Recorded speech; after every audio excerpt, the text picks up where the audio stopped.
Hi everyone, we're back today for a new challenge, which is a blue one. It's a digital forensic one, which is case B4DM755. Let's get into it. So, the digital forensic case says acquire the critical skills of evidence preservation, disk imaging, and artifact analysis for use in court. Let's read the introduction. So this is a fictional scenario, presents a narrative with invented names, characters, and events, and is not meant to suggest any connection or resemblance to actual individuals, locations, structures, or merchandise. So it's just saying like here, if you didn't do the intro to digital forensics, um, you would have learned that there are two types of investigation, either public sector or private sectors, and you would have learned about the digital forensic process and some practical examples.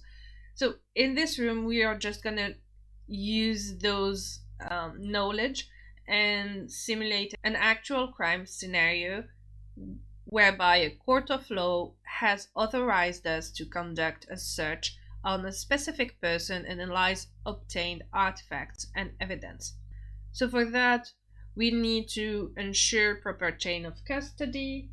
For transport to the forensics laboratory, use FTK Imager to acquire a forensic disk image and preserve digital artifacts and evidence. Then analyze forensic artifacts received at the forensic laboratory for presentation during a trial in a court of law. So let's read about this case. The suspect, William S. McLean. Nationality, British. Charged pressed accused crimes, corporate espionage, theft of trade secrets. So the scenario is as follows. As a forensics lab analyst, you analyze the artifacts from crime scenes. Occasionally, the law enforcement agency you work for receives intelligence reports about different cases, and today is one such day.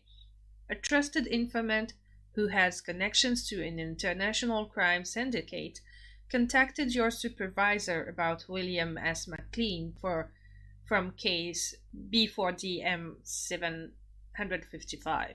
The informant provided information about the suspect's whereabouts in Metro Manila, Philippines, which is currently at large, and a transaction that will happen today with a local gang member. They also knew the exact location of the meetup and that the suspect would have incriminating materials at the time. The law enforcement agency prepared for the operation by obtaining proper search authority and assigning a digital forensics and incident response first responder, which is us, to ensure the appropriate acquisition of digital artifacts and evidence for examination at the forensics lab and eventually for use in litigation. The court issued a search warrant on the same day, allowing law enforcement officers to investigate the suspect and his place of residence based on the informant's tip. There's a note. In an understaffed agency, one person may be assigned multiple roles, including acquisition and analysis, particularly for high-profile cases. This can help minimize evidence tampering and ensure accountability, as the chain of custody is mainly handled by a single individual, i.e. us again. So what is our role, our official role? Here it's forensics lab analyst. Then what role was assigned to you for this specific scenario? So we are the first responder. So let's write this. What do you have to gather? We have to gather digital artifacts and evidence.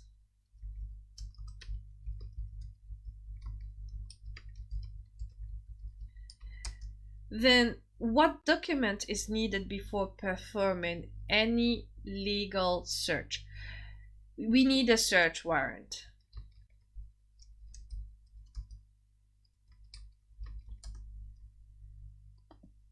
Then, next part. So, task 3, practical application of the digital forensics process. It's giving us like more detail into what is the process. So let's read it. Forensic acquisition process for digital artifacts and evidence. Each department might have unique protocols for acquiring digital artifacts and evidence. However, first responders should typically adhere to the following guidelines if there is any computer system at the scene of a crime: taking an image of the RAM, checking for drive encryption, and taking an image of the drives. So the process for establishing chain of custody is as follows. Each department might have unique protocols regarding maintaining the chain of custody. However, the first responder should typically adhere to the following guidelines when handling digital artifacts and evidence before, during, and after collection. So we need to ensure proper documentation of any seized materials as evidence, devices, files, hash and copy obtained files, and to maintain the integrity of the original. So we don't work on the original files, but we work on the copy. Do not perform an appropriate shutdown of devices. Pull the power plug from suspect devices instead. This is to avoid data alteration, as a proper shutdown may trigger anti-forensic measures. And bag, seal, and tag the obtained artifacts before sending them to the forensics laboratory.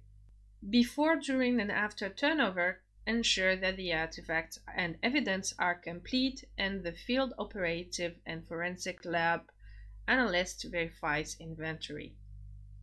Any related chain of custody forms must be adequately filled out to guarantee a transparent and untainted handover of artifacts and evidence. So, before imaging drives, what must we check them for? We must check them for, is the drive encrypted? So, drive encryption.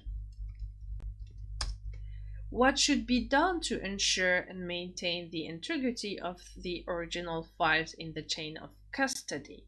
So we talked about it, and it's hash and copy. What must be done before sending obtained artifacts to the forensics laboratory? So bag, seal, and tag the obtained artifacts. And now we are at the scene of crime, the crime scene. So unfortunately, law enforcement arrived late at the suspect's residence, where the transaction supposedly happened. Upon arrival, everyone appeared to have already left. There were indications of evidence eradication attempts, and the transaction between the nefarious elements had been successfully occurred.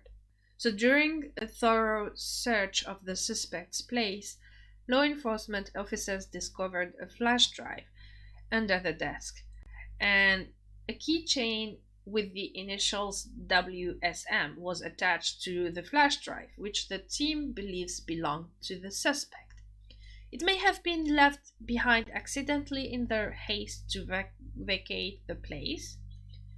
And as a deferred first responder accompanying the field operatives, you documented, labeled, and preserved the artifact found and completed the chain of custody form. You then transported the artifact to the forensics laboratory for further examination. So, what is the only possible artifact found in the suspect's residence? So, we found a flash drive. And based on the scenario and the previous task, what should be done with that acquired suspect artifact? We should take an image of it. So taking an image. What is the crucial aspect of the chain of custody that ensures individual accountability and guarantees a transparent and untainted transfer of artifact and evidence? And here we have to ensure proper documentation.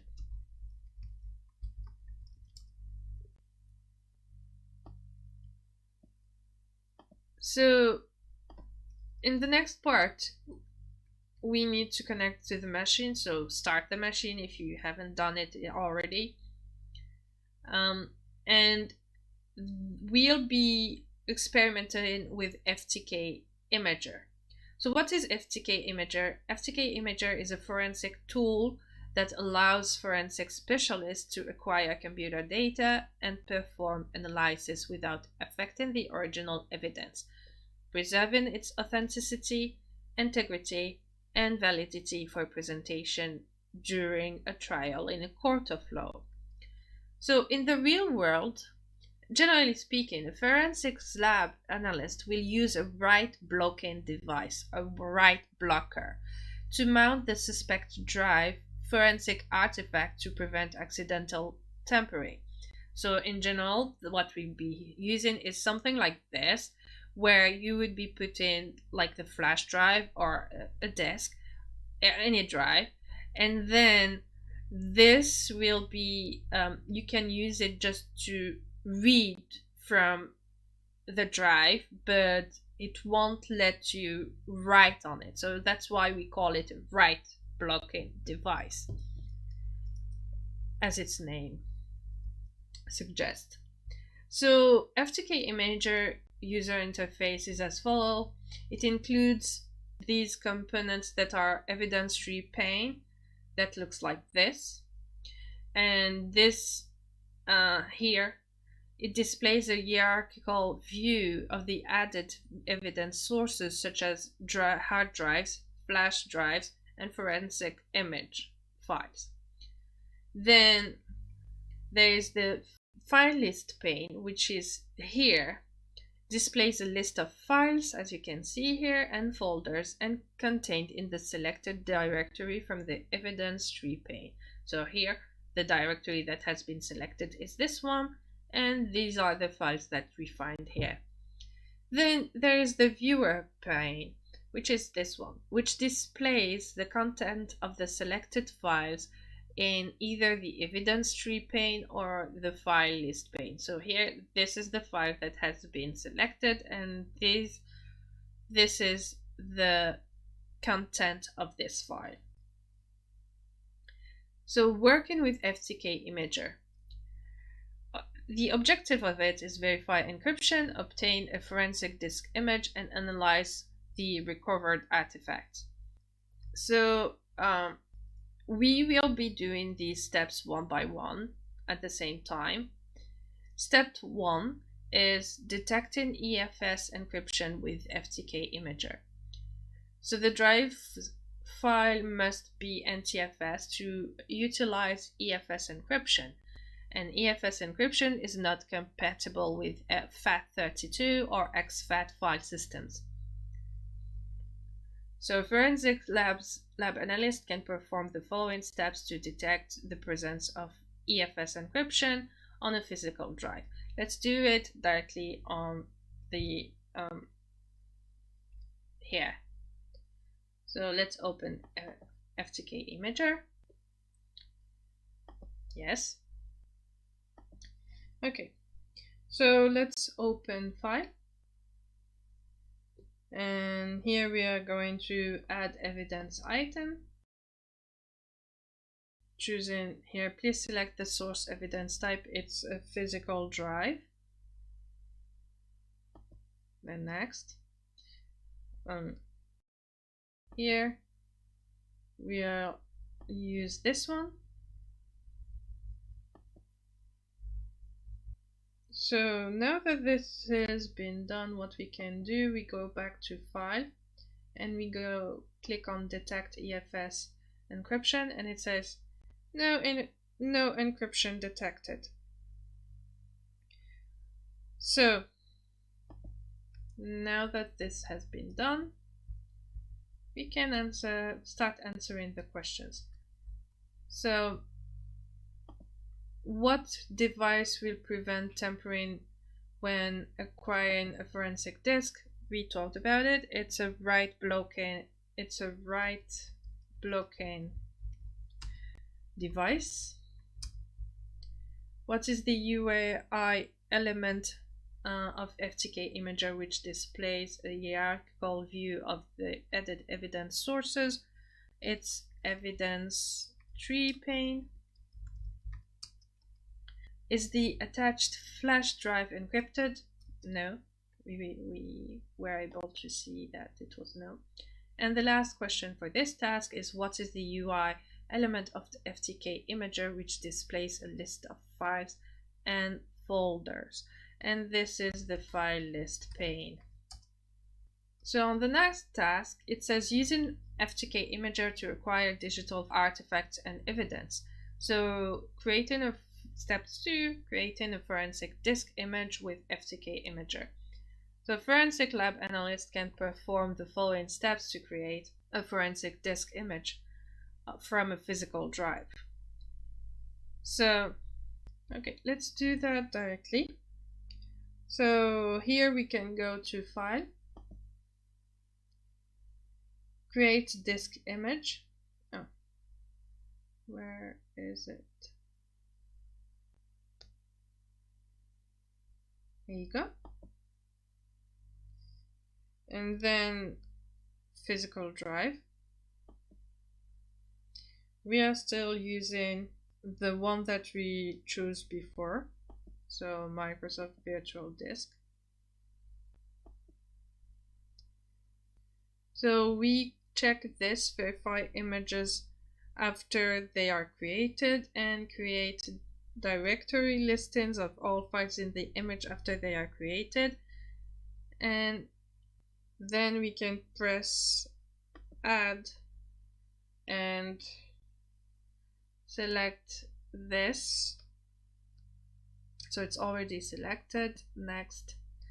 Here we are going to name it. We know that it's this. This is the name of the case.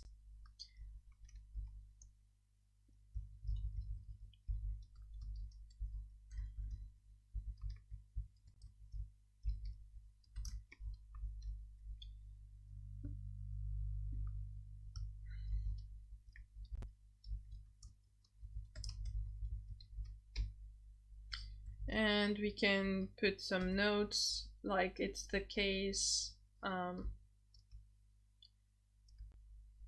B4D, this one.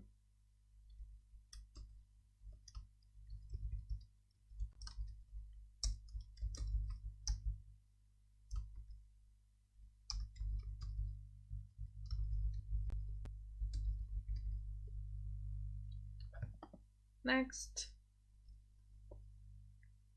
And we enter the image destination folder.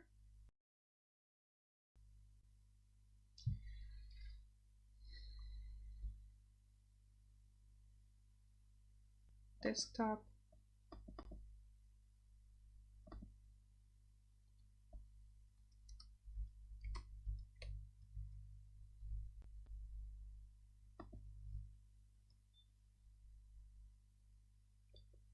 And let's name it. And then click on finish. And we can start.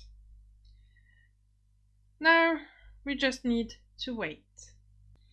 So now, because we checked on the verify images, it starts verifying the image. So when we do that, what it's going to do is hash both the physical drive and the forensic disk image after all the disk imaging being done, and it will validate and confirm that it is a match. So, and here you go, MD5 both matches, SHA1 both matches, so good to go.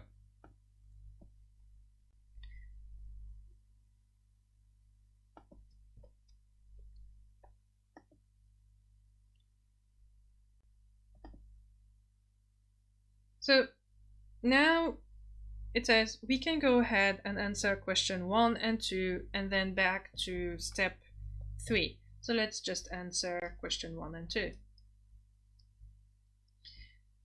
What is the UI element of FTK Imager which displays the content of selected file? We talked about it before, and it's the viewer pane. Oops. What is the SHA1 hash of the physical drive and forensic image? So here's the SHA file, the SHA1 hash.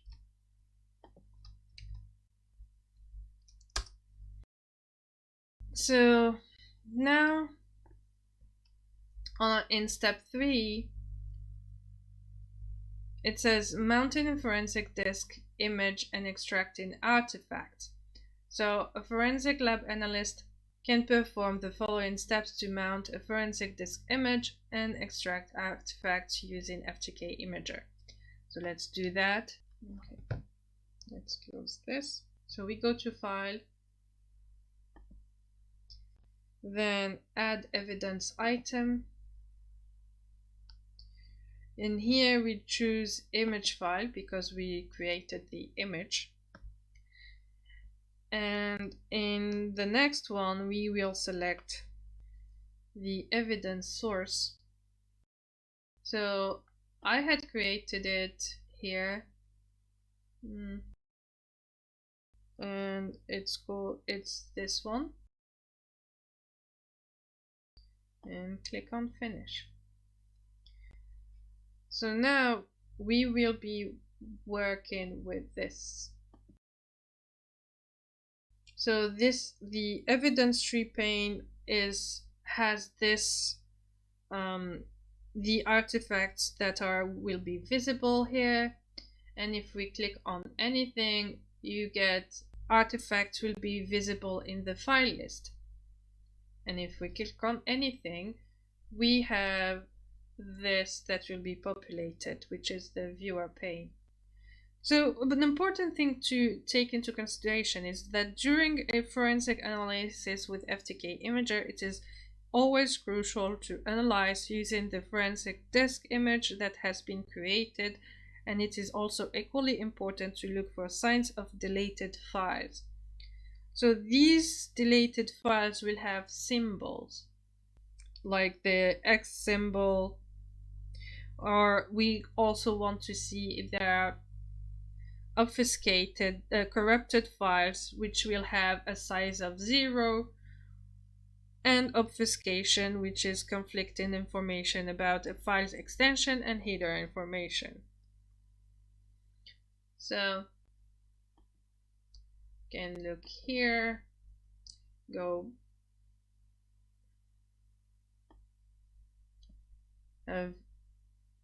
this, for example, this one has a size of 0, and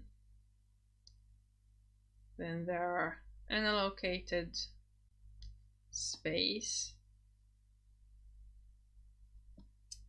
Anyway, let's continue reading. So next steps is, it says to recover all deleted files, right click on, so we should right click here and export files. So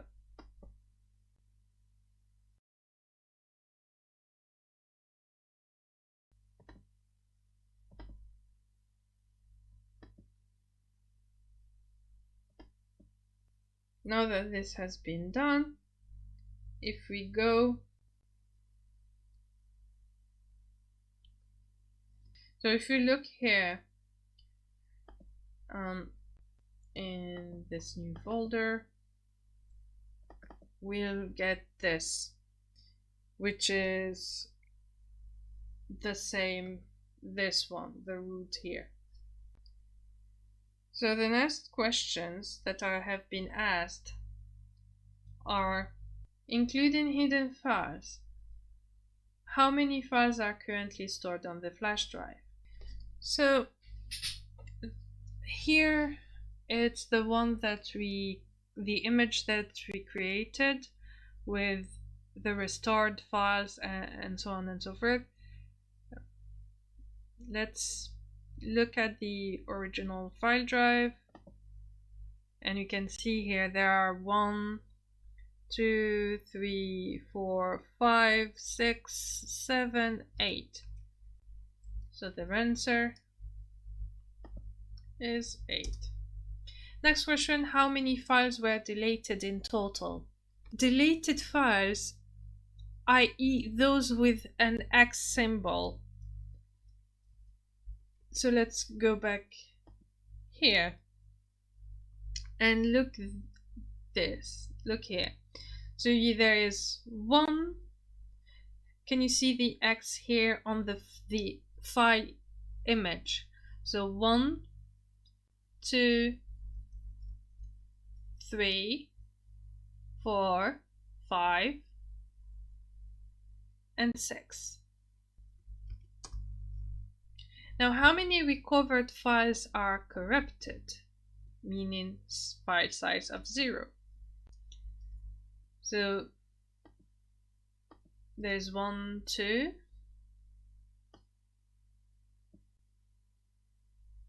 3.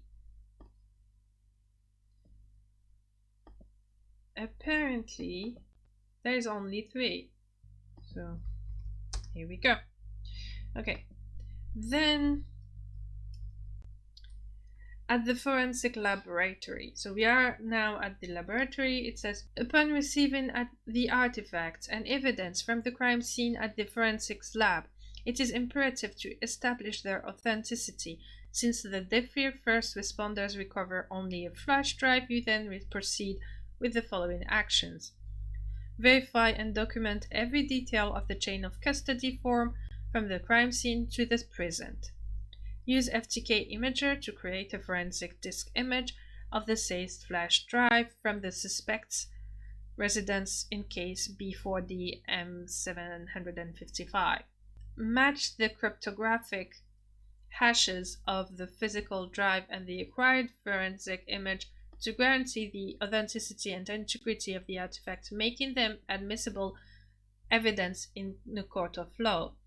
Then preserve the physical evidence for presentation in the court of law during trial after creating a forensic disk image. Perform any review and analysis on the created disk image to avoid tampering with evidence.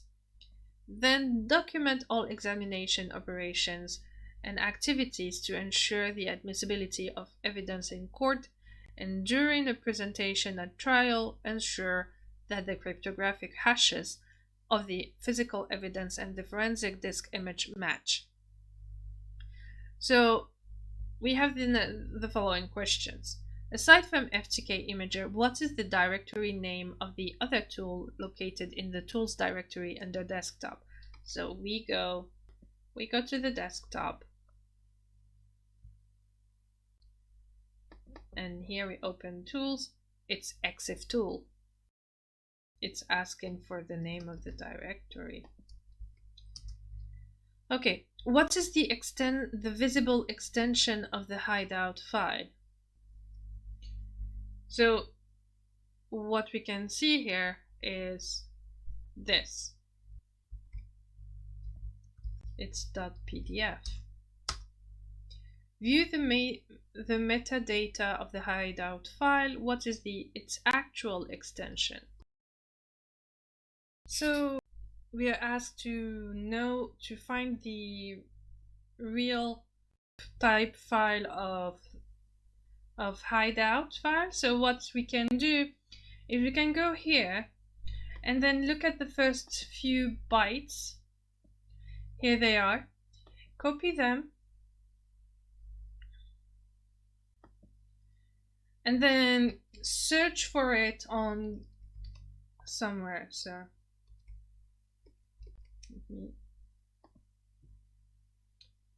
magic numbers, find magic numbers. So you can open a list of the files and search, and we get this. So this is the format for it. It's an image.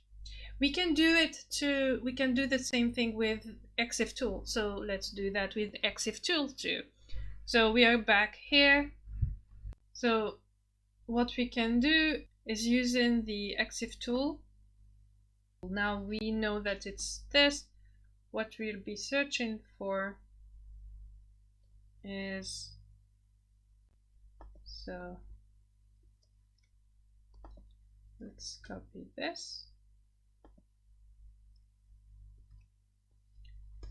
And it's in hideouts. This one.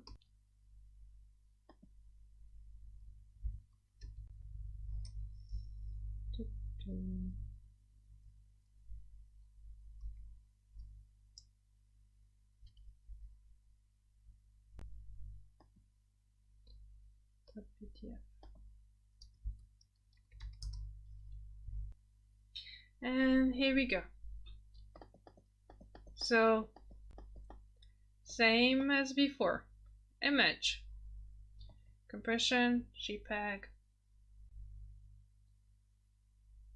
It's a photo, and it gives you a lot of information, like what type of file it is, file extension, and so on and so forth. So let's do it here. Now, a phone was used to photograph the hideout. What is the phone's model? We can go back here and look at the camera model. So OnePlus A6013. OnePlus A6013. A phone was used to photograph the warehouse. What is the phone's model? Oh, is there a warehouse? Yes, here's the warehouse. So we'll do the same, but this time for warehouse. Warehouse.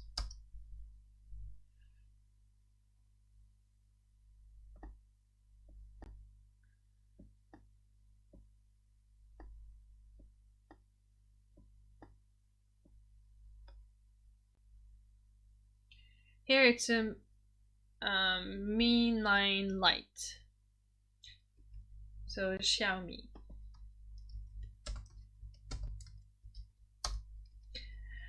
Then are there any indications that the suspect is involved in other illegal activity?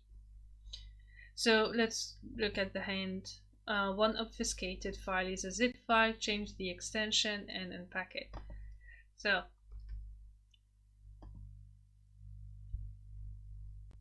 here what we'll be doing is trying to look at the different files that are here and what is the one that is a zip file.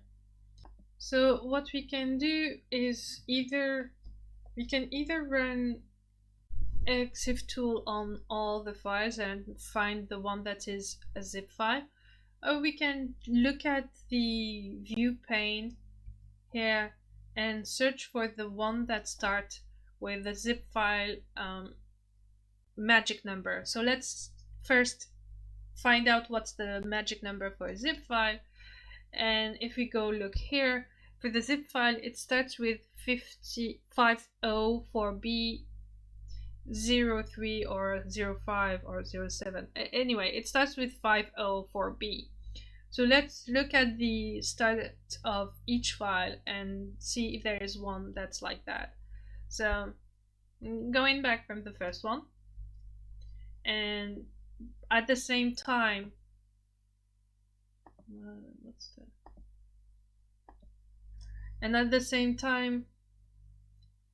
looking at the first few bytes. That's not the one. Nope. not this one. Okay. Not this one. Not this. Nope. No.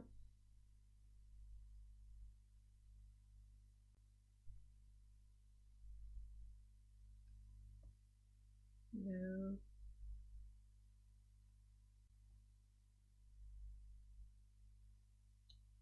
And wait a second. Let me unselect all these files. And here we have it. So there is this that starts with 504B000305, the 04, which is exactly this. So it's asking us to change this file extension. So we can go to here. It's operation.xls. We name it, and here we change it to zip file. Yes, we want to, we are sure. Now that it's done, we can open it, and we'll be having this. So notes and Pandora box. Why?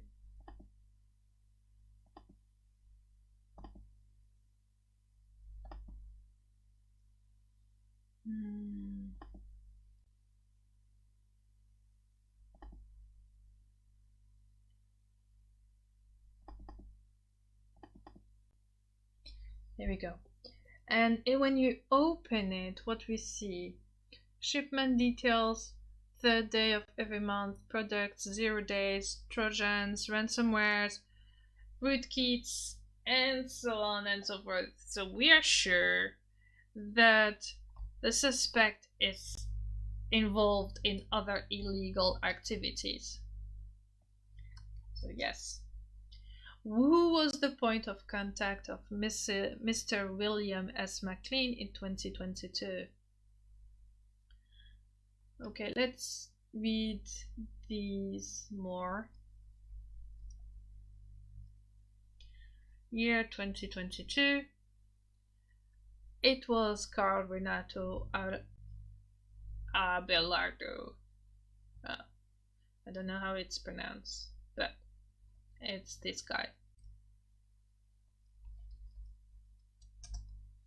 Then the meetup occurred in 2022. What are the GPS coordinates during that time? So here they are.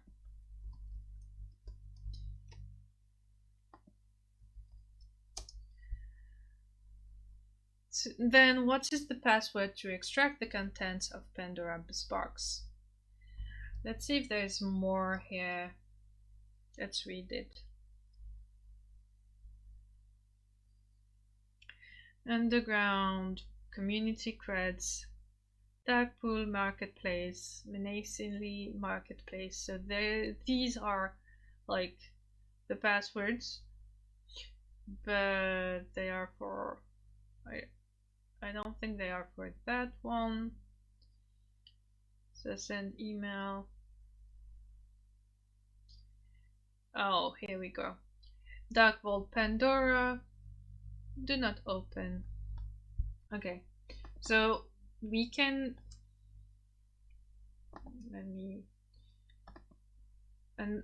let's extract.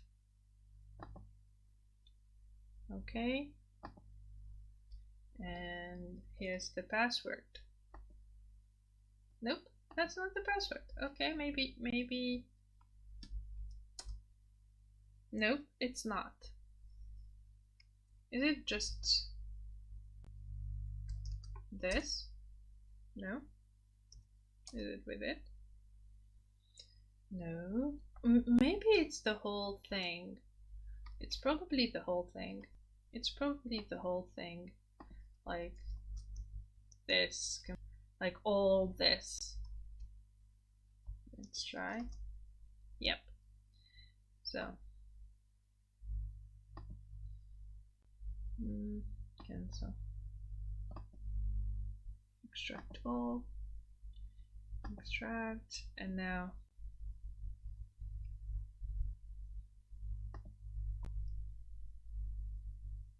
here we go. And here's the file. Okay, from which company did the source code in the Pandora's box directory originate?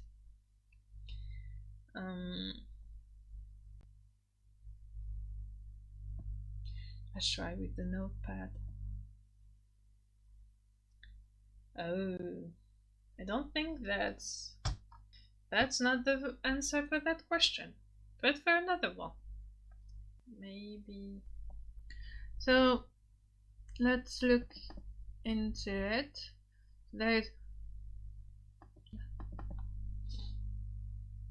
Let's open this file and try to look if there's anything in this code.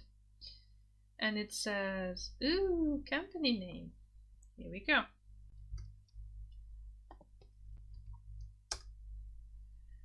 So the next question is, in one of the documents that the suspect has yet to sign, who was listed as the beneficiary? So let's go back here. You can close this. So this is the algorithm. That's probably not it. Let's go here. Oh, there are multiple files. There are 5. Authorization letter, investment beneficiaries, and okay. They are asking for beneficiaries, so I'm just gonna open that file first. I don't want either. Anyway, so what does it say? Mr. and Mrs. Z. Summers. And a place. Then to Alessio De Ventura Trust Company as trustee of the Helios Trust. Dear Madams and Sirs, we refer to the above trust of which you are a trustee, and we are beneficiaries. Under that trust, you have been granted certain discretions as to investment in the trust fund. This letter is not intended to fetter in any way the discretions that we have been vested in you, but in deciding how to exercise those descriptions. We think that it would be helpful for you to be aware from time to time what our wishes are in that respect. It is our desire that the trust fund be invested with Alessio De Ventura Trust Company, Ltd, Atlantica with a global high growth allocation with enchanted funds as detailed below.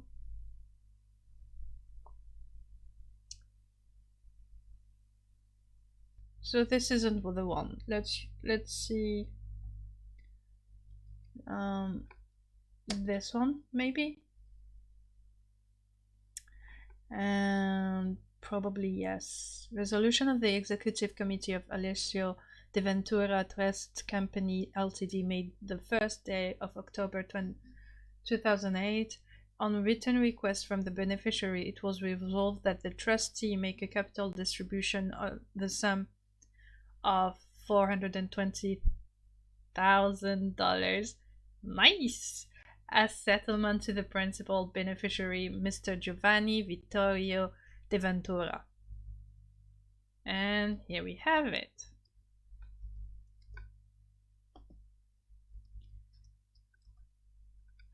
What is the hidden flag?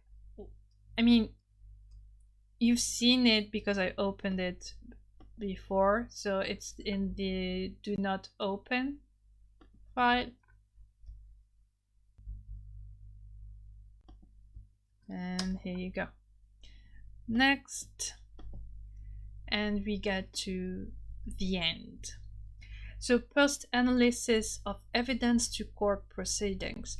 If there is a reasonable suspicion that the suspect possesses and distributes these materials, the law enforcement agency handling the case must follow these 4 phases of investigation. Additionally, the first responder must observe the following steps before, during, and after acquiring digital artifacts and evidence. In the pre-search, send a request to preserve the data and logs of the suspect to social media network, subscribers' information, traffic, and content data. Send a request to preserve the data and logs of the suspect to ISPs, subscribers, information, traffic, and content data. Obtain a warrant for search, seizure, and examination of the suspect's computer data for violation of domestic and international laws. Perform an inspection of the suspect's social media accounts and public profile. Then, in the search phase, by a warrant issued by a court of law, obtain data requested from social media networks and ISPs. Perform search, seizure, and examination of the suspect's computer data. In the post-search, perform forensic analysis of acquired digital artifacts and evidence. And then in the trial phase, present forensic artifacts and evidence together with proper documentation during court proceedings. So, in which phase is the warrant obtained for search, seizure, and examination of the suspect's computer's data due to violations of domestic and international law? This is in the pre-search phase.